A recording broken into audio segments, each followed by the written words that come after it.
মৰমৰ ছাত্ৰ ছাত্ৰীসকল, মই আজি ক্লাছ 10ৰ মেথছৰ অনুশীলনী 4.3 1ৰ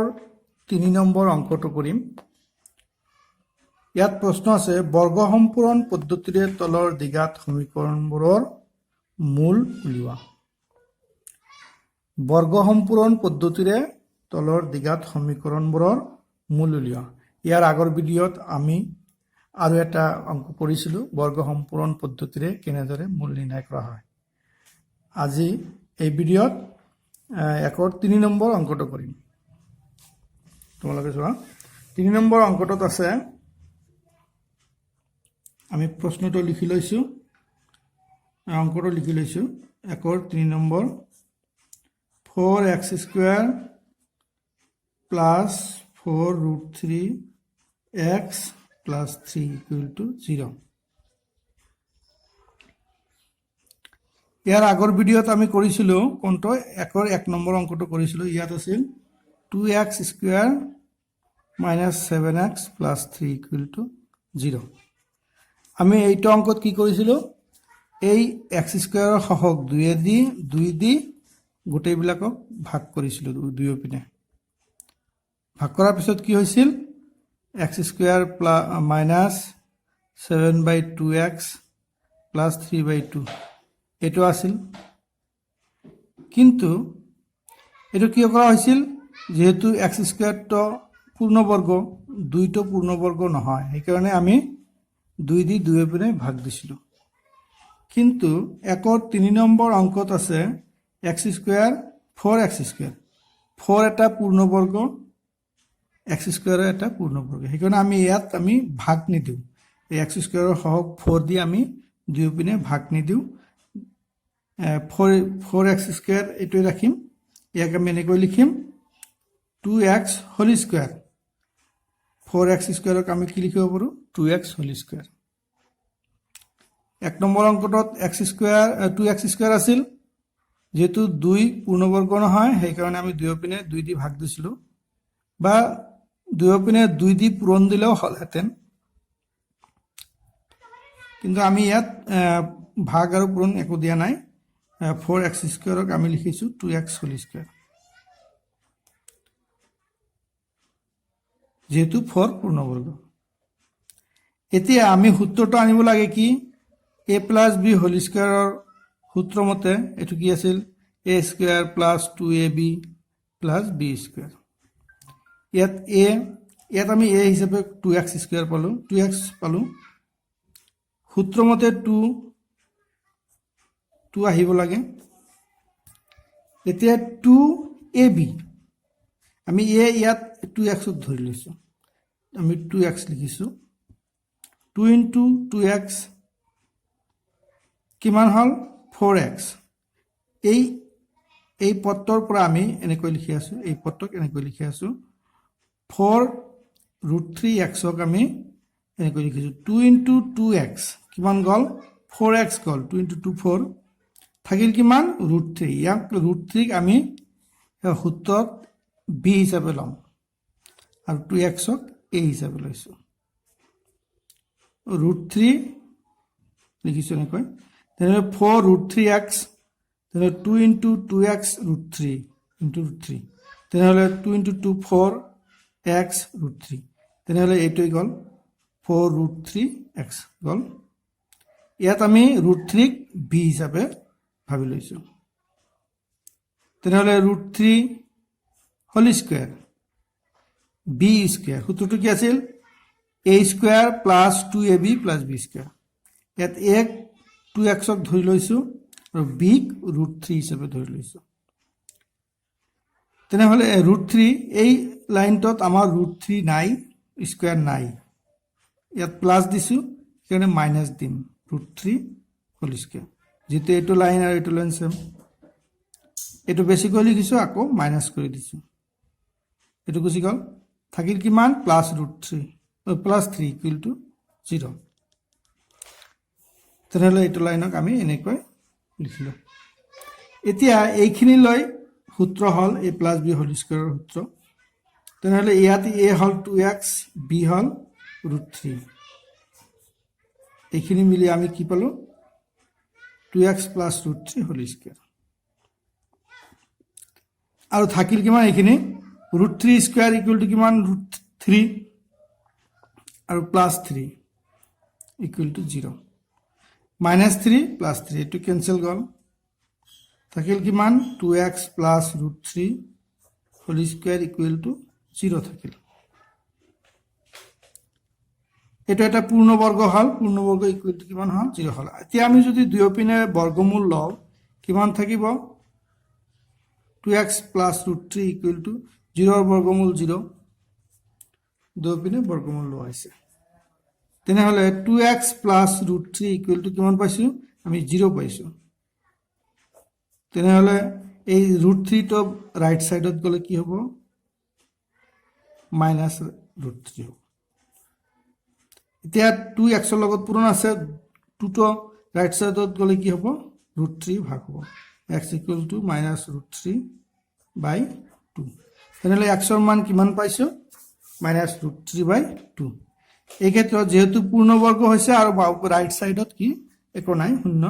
এনেকুৱা অৱস্থা হলে কি হ'ব আমাৰ x ৰ মান এটা পাম মাইনাছ ৰুট 3 বাই 2 এটাকে নিৰ্ণয় x ইকুৱেল টু নিৰ্ণয় মূল x ইকুৱেল টু কিমান মাইনাছ ৰুট 3 বাই 2 এইটো আনসাৰ এতিয়া আমি দ্বিঘাত সমীকৰণৰ আৰ্হি ax square plus bx plus c equal to 0 এইটো বৰ্গ সম্পূৰণ পদ্ধতিৰে কেনেদৰে সমাধান কৰে সেইটো আমি নিৰ্ণয় কৰিম দ্বিঘাত সমীকৰণৰ আৰ্হি ax square plus bx plus c equal to 0 ইয়াক আমি বৰ্গ সম্পূৰণ পদ্ধতিৰে কেনেদৰে নিৰ্ণয় কৰিম আমি ইয়াৰ আগত শিকিলো একৰ 3 নম্বৰ অংকটো 4x square plus 4 root 3x plus 3 equal to 0 বৰ্গ সম্পূৰণ পদ্ধতিৰে কেনেদৰে সমাধান কৰে সেইটো শিকিলো ইয়াত আমি কি কৰিছিলো 4x স্কয়াৰ x স্কয়াৰ হক 4 ইয়াক আমি 4 দি দুয়োপিনে ভাগ দিয়া নাছিলো যেহেতু 4 পূৰ্ণ সংখ্যা আছিল পূৰ্ণবৰ্গ আছিল তেনেহলে আমি এনেকৈ লিখিলো 2x হোল স্কয়াৰ লিখিলো কিন্তু ভাগ দি 4x স্কয়াৰ ইয়াত আমি 4 দি দুয়োপিনে ভাগ দি কৰিলেও হ'ব ঠিক এনেদৰে আমি ax square plus bx plus c equal to 0 এই সমীকৰণৰ দ্বিঘাত সমীকৰণৰ আৰ্হিটো বৰ্গ সম্পূৰণ পদ্ধতিৰে সমাধান কৰিম তাৰ কাৰণে প্ৰথমতে আমি কি কৰিম x স্কয়াৰৰ হওক ইয়াত a x স্কয়াৰ হওক যিকে নহওক কিয় পূৰ্ণবৰ্গ হওক বা পূৰ্ণবৰ্গ নহলেও হ'ব আমি প্ৰথমতে কি কৰিম x স্কয়াৰ হওক দি দুয়োপিনে ভাগ দিম ইয়াত ভাগ দিলে কি হ'ব a দি ভাগ দিলে কি হ'ব x স্কয়াৰ থাকিব bx ক a ৰে ভাগ দিলে কি হ'ব b by a x c ক a ৰে ভাগ দিলে কি হ'ব c বাই a আৰু 0 ক a দি ভাগ দিলে 0 ই থাকিব আমি দুয়োপিনে কি কৰিছো এই x স্কয়াৰ হওক a দি ভাগ দিছো এইখিনি পালো এতিয়া আমি সূত্ৰ আনিব লাগে সূত্ৰ আনিবৰ কাৰণে a + b হোল স্কয়াৰৰ সূত্ৰটো আনিম ইয়াত a হিচাপে x ক লৈছো তেনে x স্কয়াৰ সূত্ৰ মতে 2 আহিব লাগে তাৰ পিছত x 2x তাৰ পিছত b মানে a square plus 2ab plus b square 2ab ইয়াত আমি x স্কয়াৰক a হিচাপে x ক a হিচাপে লৈছো তেনেহলে x square plus 2x * b এই পদটোক আমি এনেকৈ লিখি আছো তেনে ইয়াত থাকিল ইয়াত আমি বেছিকৈ 2 এটা দিলো পূৰণ দিলো তাৰ পিছত x লিখিলো থাকিল কিমান b বাই a কিন্তু ইয়াত আমি পূৰণ হিচাপে 2 দিছো তেনেহলে ইয়াত আমি ভাগ হিচাপেও 2 দিম তেনেহলে 2 কেনসেল যাব তলত আমি 2 পূৰণ দিলো তাহলে এই 2 কেনসেল গলে কি থাকিব b বাই a x এই পদটোক আমি এনেকৈ লিখিলো পাই এটো আমি ইয়াত পূৰণ দিলেও হ'ব 2a b বাই ইয়াত আমি বেছিকৈ লিখিছিলো 2 পূৰণ হিচাপে দিছিলো ভাগ হিচাপে দিলো থাকিল কিমান b বাই 2a এটো হল এইখিনিক আমি বি হিচাপে ল'ম plus B by 2a whole square এইটো লাইনত এইটো নাই আমি মাইনাছ প্লাছ কৰিছোঁ মাইনাছ দিম আকৌ B by 2a whole square plus C by A equal to 0 এইটো লিখিলোঁ তেনেহ'লে এইখিনি মিলি আমাৰ সূত্ৰ হ'ল x plus B by 2a whole square এইখিনি মিলি এ প্লাছ বি হোল স্কুৱেৰৰ সূত্ৰ হ'ল এতিয়া এইটো আমি ৰাইট সাইডত লৈ যাম মাইনাছটো ৰাইট সাইডত গ'লে প্লাছ হ'ব আৰু প্লাছটো ৰাইট সাইডত গ'লে মাইনাছ হ'ব C by A x plus B by 2a whole square এইটো পূৰ্ণবৰ্গ হ'ল এইটো আমি লিখিব পাৰোঁ B square by 4a square minus C by A x plus B by 2a whole square ইয়াক আমি যোগ বিয়োগ কৰিম 4a স্কুৱেৰ লসাগু তেনেহ'লে বি স্কুৱেৰ থাকিল ইয়াত 4a স্কুৱেৰ আৰু এ দি ভাগ দিলে কিমান থাকিব 4a থাকিব 4a চিৰ লগত পূৰণ কৰিলে 4ac হ'ব বি স্কুৱেৰ মাইনাছ 4ac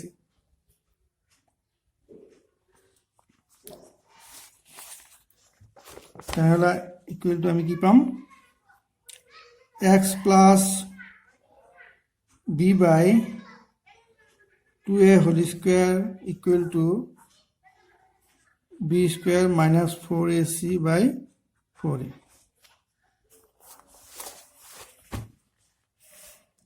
এতিয়া আমি দুয়োপিনে বৰ্গমূল ল'ম বৰ্গমূল ল'লে কি হ'ব এই ৰুট আৰু স্কুৱেৰ আৰু ৰুট কেঞ্চেল যাব বৰ্গমূল ইয়াত হ'ব plus minus root over b square minus 4ac by 4a দুয়োপিনে আমি বৰ্গমূল লৈছোঁ এইটো ৰাইট সাইডত গ'লে কি হ'ব প্লাছ বি বাই 2a আছে মাইনাছ বি বাই 2a এইটো হ'ব 4a ৰ বৰ্গমূল কিমান এই স্কুৱেৰ আছিল এইটো স্কুৱেৰ আছিল তেনেহ'লে এইটো হ'ব 2a root over b square minus 4ac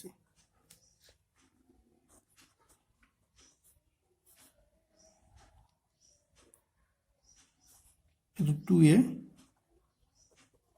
তেনেহ'লে এইটো আমি যদি যোগ বিয়োগ কৰোঁ এইটো আমি লসাগু পাম 2a হ'ব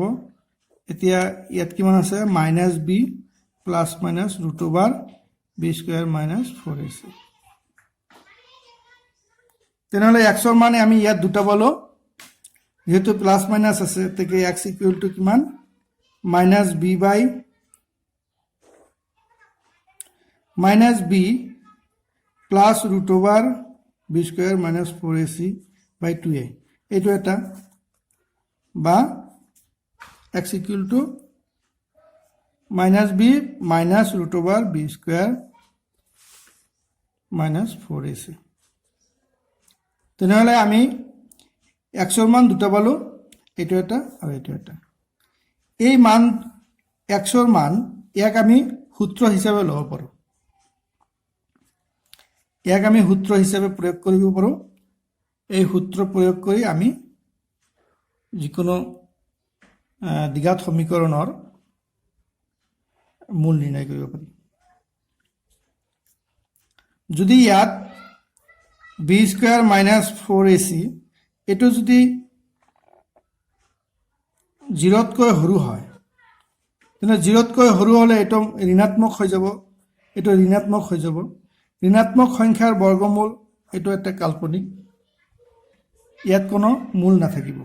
যদি b square minus 4ac less than 0 হয় তেনেহ'লে মূল পোৱা নাযাব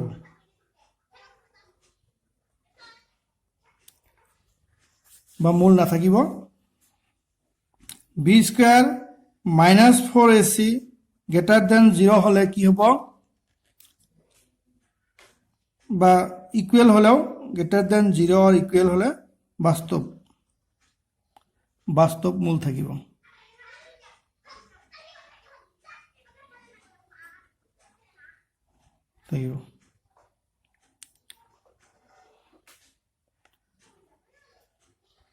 তেনেহ'লে এই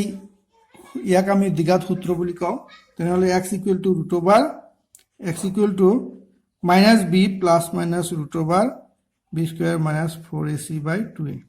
ইয়াক দ্বিঘাত সূত্ৰ বুলি কোৱা হয় দ্বিঘাত